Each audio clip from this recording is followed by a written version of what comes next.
Hello everybody, and before we get into today's review, I need to obviously address the elephant in the room.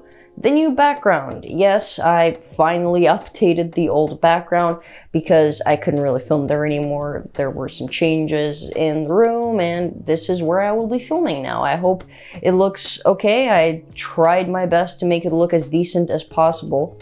And, I know there are some spaces that I could fill in, and I might do that in the future, but for now, this is where I will be filming, and I hope you guys like it. One more thing, I need your help, so please watch this video until the end, because I have a question to ask you guys.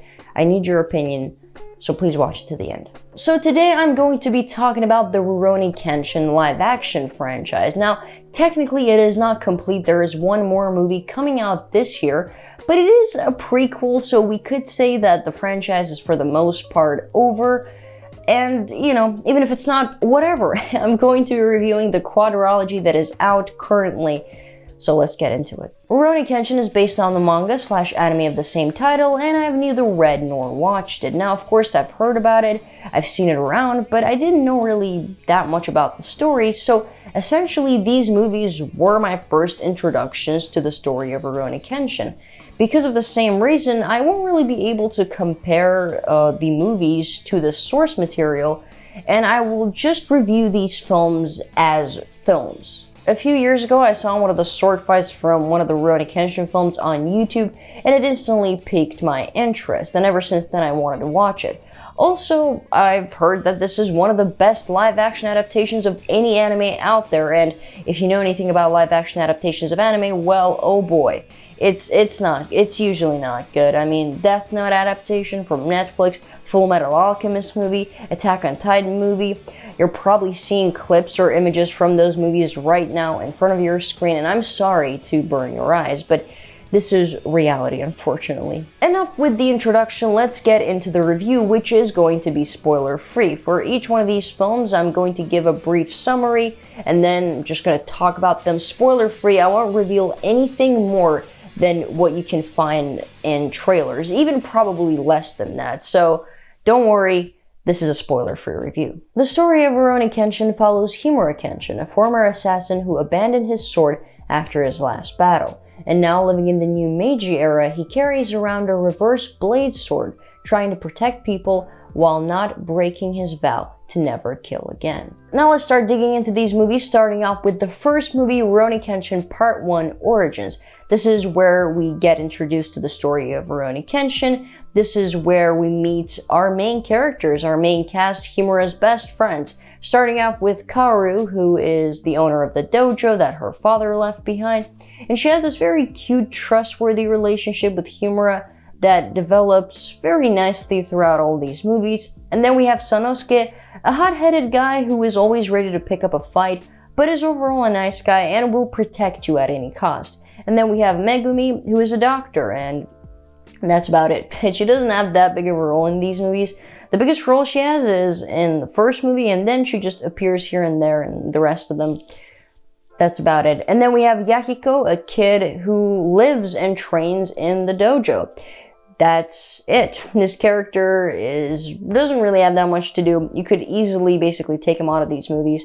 Nothing would change. But in the anime and manga, he apparently has a bigger role. He has a whole background and his whole arc and development. But I understand, you can't develop every single character in live-action films. It's fine. Moving on.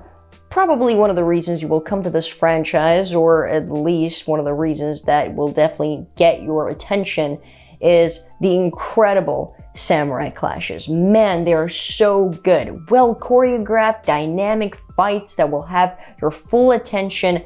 It's a feast for your eyes. Despite that, the fights in this movie are weaker than in the rest of the franchise, but this principle kind of applies to pretty much everything in this movie, because everything this movie does well, the sequels do twice as better. The villains of this franchise are usually the highlight of the movies, but in this case, in the first movie, the main villain is the weakest part of the movie. There are actually two villains in this movie, but the main one is Kanryu.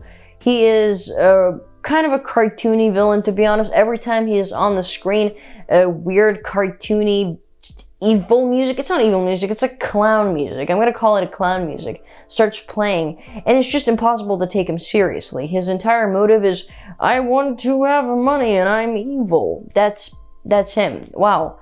How interesting. Not an engaging villain whatsoever. He looks ridiculous as well. This is what he looks like in the anime. This is what this is what he looks like in the movies. Like, his hair. I mean, they were like, how can we make him look as ridiculous as possible? How can we highlight the fact that he's a clown? And that's what they did. Not a good villain. Thankfully, though, the secondary villain, Udo Jinye, is much more engaging. The battle Himura has with him at the end has quite high stakes, and it's just far more interesting and far more exciting than what Conryu has. So, yeah, Jinye is much better. Overall, Rurouni Kenshin Part 1 is a solid introduction to the story of Rurouni Kenshin, and I'm going to give it an 8 out of 10. Now, if you watch this movie and you're not convinced enough, why are these movies so well praised? Well, don't worry, my friend, because the sequels take this franchise into the next level. So stick around for that. Now let's talk about Rurouni Kenshin Part 2, Kyoto Inferno, and Rurouni Kenshin Part 3, The Legend Ends. These movies complete each other, the third one picking up right where the second one ends, and they have the same villain, so I'm going to be talking about both of these films simultaneously. Kyoto Inferno has a great opening scene, and as you watch it, you know that some shit is about to go down in this movie, and you would be right to assume that. Part 2 introduces this franchise's coolest villain yet, and that's Shishio. A mark of a great villain is when you can understand his motive, and although you know what they're doing is wrong, of course, but you can understand where their rage is coming from. And the flashback scene for Shishio, where we get to see his backstory, is a very impactful one, and it makes you fear of what this man is capable of doing after what he's been through. As I mentioned, the sequels take what is good about the first movie and do it much better, and the samurai fights are no exception. They are lifted up to a whole another level in both of these films, and they're just incredible. It's hard to pick a favorite amongst all of these cool sword fights throughout the whole franchise, but my favorite is in Part 2, and that's Himura versus Sojiro. Sojiro is one of Shishio's underlings. That fight had me at the edge of my seat and had me holding my breath. I honestly, I just couldn't breathe for the entirety of that fight. That's how exciting it is, and just watch it and you'll know what I'm talking about. The stakes are also much higher in these movies, and Himura has to get better in order to defeat Shishio and the threat he imposes on Japan. And so in order to get stronger, Himura goes to his master from the past and trains with him, and also has to overcome his biggest weakness, which is him always ready to throw his life away. And in this movie, he has to learn not to do that. I'm mentioning it here because I'm going to delve into that a little deeper later, so keep this in mind. If I have to talk about weaknesses, I'd have to mention a character named Aoshi who appears in Part 2. He's introduced in Part 2, and he is kind of useless in that movie. You could easily take him out of that movie, and not much would change, honestly. But I did know watching that he'll probably play a bigger role in Part 3, and he does. But that role he plays does come out of nowhere and doesn't make all that much of a sense. That's all I can say without spoilers. But yeah, not a very developed character, but it's okay. It's not that, like, crazy, and it doesn't really ruin the movie, so whatever. Part 2 and Part 3 are both of my favorites of this franchise. I can't really pick a favorite between them because both of them have like minor weaknesses and it kind of evens out. They're kind of on the same level for me. So I'm going to give both of them a solid 9.5 out of 10. We have finally arrived at the last movie, Rurouni Kenshin Part 4 Final. Actually, it's not called Part 4, it's called Part 1, because the last movie that is coming out also in 2021, I'm not sure about the date, but that one is going to be called Part 2 Beginning. You see what they did there? That's going to be a prequel, so that's why it's called The Beginning. That's why this is called Final. Whatever, let's talk about the movie. In Part 4, Himura has been leading a peaceful life and has been spending time with his dear friends, and he seems happy. But of course, there is a new threat. Yukishiro Enishi is the main villain of the story, and he's connected to someone who Himura hurt in the past in his assassin days, so Enishi targets Himura directly. pretty much all the previous villains of the franchise targeted the government, but Enishi targets Himura directly. He wants to make Himura suffer, and he wants to make him suffer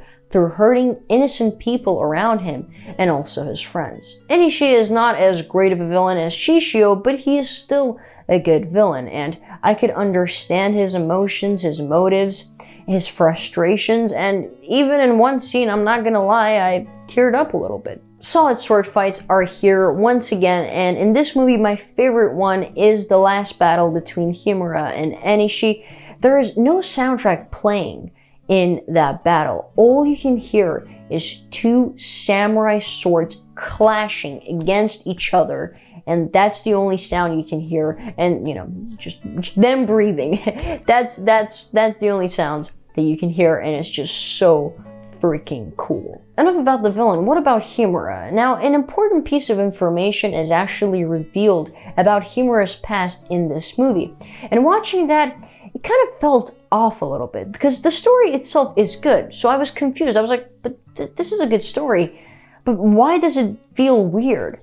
And after a little bit of deliberation, I realized it's because it's such a crucial piece of information that it felt weird that they left it to the fourth movie to reveal it. It just came out of nowhere. Himura was like, hey guys, I need to tell you something about my past, and you're just like, wait, what? What happened?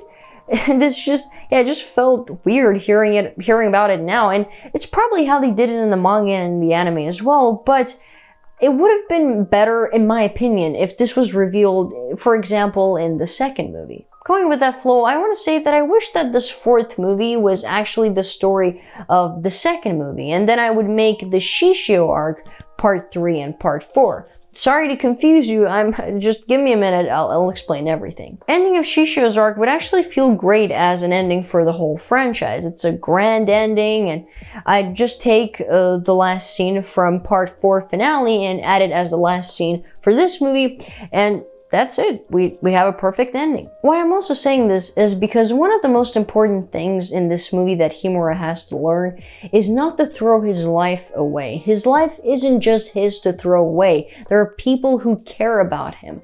But in this movie, as I said, Enishi, a villain, appears who directly targets Himura for the first time. He wants to make him suffer by killing innocent people around him. He hurts his friends, and we have Himura at his lowest in this movie. He is depressed because people are suffering because of him, because of his past and all the things he did back in the day. He always suffers because of the guilt, and so naturally he would want to sacrifice himself in this movie the most. So I would introduce this idea of him wanting to sacrifice himself for anybody in this movie, and would have him get through this whole struggle through a little bit of encouragement from his friends, and after that, in the second and third movie, this message would come back. And then in the third and fourth movie, which would be the Shishio's arc, Himura would feel guilty again, and in the fourth movie, he goes to train with his master and finally has to overcome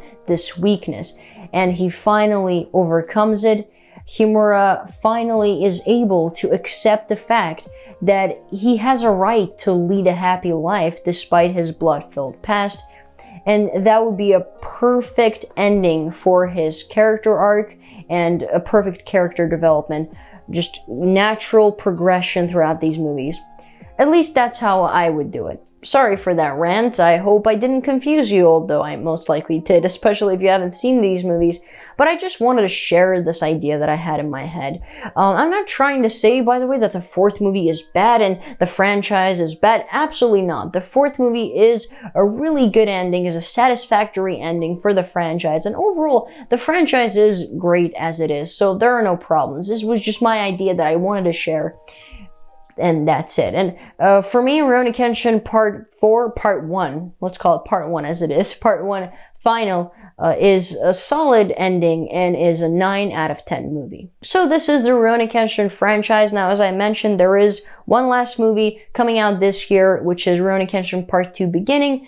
This is going to be the wrap-up for the franchise. It is a prequel, though. We know the gist of it, what it's going to be about, but still, I'm looking forward to it. and excited to see what it has to offer. Overall, these are great movies, and if you want to introduce yourself to the world of Rurouni Kenshin through the movies, you can do that. I mean, from what I've heard, fans say that it is pretty true to the source material. Now, of course, it's only natural that the manga, the source material, is going to be superior. There are more pages, more chapters, of course, more developed characters. It makes sense, but these are still solid movies, and if you want to learn about the Rurouni Kenshin story and the world through these movies, you can. But if you don't care about the manga or the anime and you just want to watch some fun samurai flicks, these movies are still perfect for that as well. Rurouni Kenshin was a perfect pick for a live-action adaptation because unlike something like Fullmetal Alchemist where you would need a lot of CGI and stuff, this franchise doesn't really require that all that much. It still has some CGI in it, of course, and the CGI scenes are really well done too, so don't worry about that kind of stuff because technically, this movie, technicality-wise as well, is solid. While watching these movies, keep in mind that they are based on a manga though, so that means that occasionally, here and there will be some over-the-top exaggerated characters, which is a common thing in manga and anime medium, but they don't always fit that well into movies and don't really work that well in live action. But don't worry, there are barely any characters like that in these movies, and the characters that appear in these movies that are a little bit over the top, they don't have that much of a screen time. So don't worry about that, but just keep that in mind. So that is it for the review portion of the video. Now let's get into the question that I said I will ask at the end of the video. And thanks for sticking around for this long, for those of you who are still here. I appreciate you a lot. Now, as you guys know, I have a new background. I even got a new tripod, which you can't really see, of course, but it does make a world of a difference for me because my old one was crumbling. It was awful. I was barely managing with that. But yeah, well, getting all the new stuff, I was thinking about getting lighting for my channel for the first time. Because probably, as you can see, I don't really have any professional type of lighting for this channel. The videos are bright enough, but the brightness comes from just like my normal lamps in this room on the ceiling, and that's it. So I was thinking, should I maybe get proper lighting? And here's where I need your guys' advice. I need your honest feedbacks on the look of the videos. Do you guys think that, yeah, you clearly lack proper lighting? Or do you think, no, it's actually pretty good? Whatever your thoughts are, share them in the comments below. Also, if there's anybody watching this video who knows stuff about video making and lighting and all that kind of stuff, because I don't really have anybody to ask these questions, so if there's anybody who can answer my questions, I would really appreciate it. Do you guys think that, for example, getting one softbox and putting it right in front of me would make the quality of the video better as well? Because, of course, my camera is not like, as you can see, it's not like a super expensive camera. It's a beginner level, cheaper camera that I'm using. And so if putting a softbox in front of me would make the quality better as well, then I would gladly get it. And also if another question, like part 2 of this question is, do you guys think that getting one softbox would be enough, or do you think 2 softboxes are essential? Because I know most YouTubers use 2 softboxes. You know, you put one here, you put one there, one on each side to light it up properly. But you can't see in front of me, but there isn't like huge amount of space here. And not only that, but also the background here is not really that big either. It's a small portion here. So I was thinking that maybe one softbox would be enough to light it up. If that's the case, let me know. Or do you guys think no, you know, the lighting would seem off with only one direction hitting me? Whatever it is, just tell me. If you have any advices, I really would appreciate it. So yeah, leave your thoughts in the comments below. Thank you so much for watching this video, guys. Let me know in the comments below your opinion, of course, on the whole lighting situation, as I just asked you guys, but also on the Rurouni Kenshin franchise. Have you maybe seen the anime or read the manga or watched the movies, whichever you've experienced? Let me know your thoughts in the comments below. And if you haven't seen those movies, do it. Treat yourself. They're super fun. And as always, links for both of my social media accounts in the description of this video, so check them out if you're interested. And if you made it this far and if you enjoyed the video, leave a like. And if you don't want to miss my other movie and TV show related videos, subscribe to this channel. Bye.